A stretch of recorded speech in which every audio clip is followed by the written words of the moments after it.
नमस्कार दोस्तों, आप सभी का स्वागत है। आज हम लोग प्लासी के युद्ध में ब्रिटिश ईस्ट इंडिया कंपनी के व्यापारिक कंपनी से एक राजनीतिक कंपनी में जो बदल जाती है उसके शक्तियों में बदलाव हम देखेंगे। आखिर बैकग्राउंड क्या था? जो औरंगजेब था 1658 से 1707 का जो उसका कार्यकाल था, 1700 में मुर्शिद कुली खां को दीवान के रूप में बंगाल भेजा। मुर्शिद कुली खां ने बंगाल की राजधानी ढाका से मुर्शिदाबाद हस्तांतरित कर लिया था।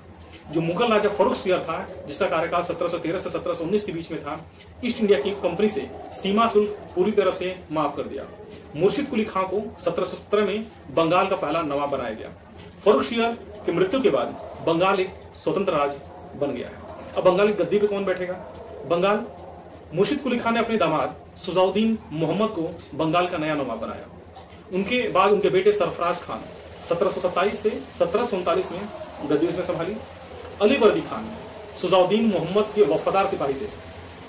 अली वर्दी खान की योग्यता को देखते हुए 1728 में उसको जनरल बना दिया गया। फिर बिहार का नायब सूबेदार बनाया गया। अब यह नायब सूबेदार बनकर नहीं रहना चाहता था क्योंकि इसकी इच्छाएं बढ़ गई थी। उसने 1740 में गिरिया की लड़ाई में सरफराज खान को मार डाला और बंगाल का नवाब बन गया। अली वर्दी खान की मृत्यु के बाद उसका पोता, जिसका नाम था सिराजुद्दीन दौला, बंगाल का नवाब बनता है।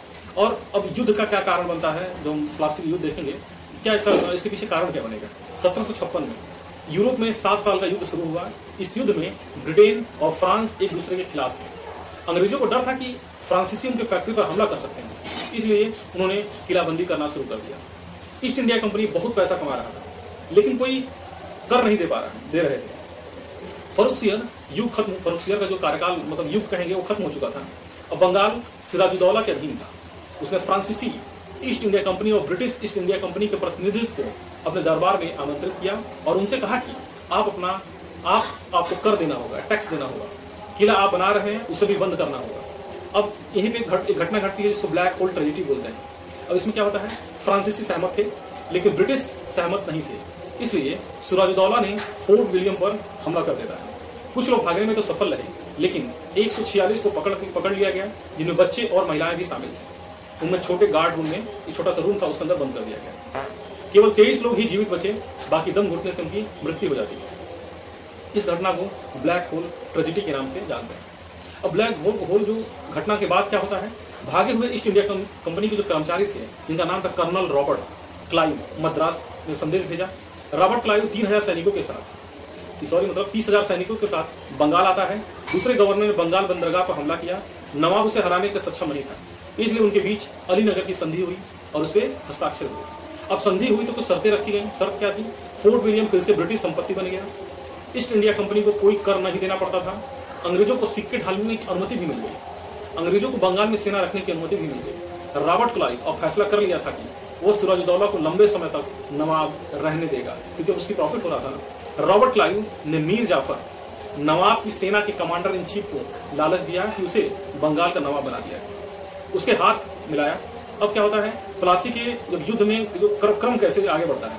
अंग्रेजों ने बंगाल के चंद्रनगर में फ्रांसीसी फैक्ट्री पर हमला किया। सिराजुद्दौला को लगा कि जो ब्रिटिश ईस्ट इंडिया कंपनी अपनी सीमा पार कर रहे हैं, इसलिए वो अपने 50,000 सैनिकों के साथ उस पर हमला करने का फैसला लेता है। नवाब की सेना का जो सामना कोलकाता में प्लासी के छोटे से गांव के पास भागीरथी हुगली नदी तट पर रॉबर्ट क्लाइव ने 30,000 सैनिकों के साथ एक दूसरे के आमने सामने आके खड़ा हो जाता है। और यह लड़ाई 23 जून 1757 की लड़ी गई थी और इसे प्लासी की लड़ाई के नाम से जाना जाता है। मीर जाफर की मदद में रॉबर्ट क्लाइव ने सिराजुद्दौला को मार डाला।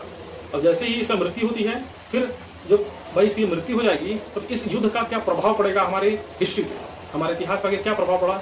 23 जून 1757 में प्लासी की लड़ाई हुई। अब प्रभाव क्या पड़ा? 1757 में मीर जाफर को बंगाल का नवाब बनाया गया, लेकिन वह रॉबर्ट क्लाइव के हाथों की एक कठपुतली बनकर ही, कठपुतली से ज्यादा कुछ नहीं हो सका। प्लासी की लड़ाई के बाद ईस्ट इंडिया कंपनी एक राजनीतिक शक्ति में तब्दील हो गई।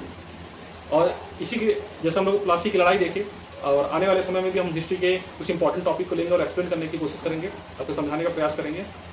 Thank you.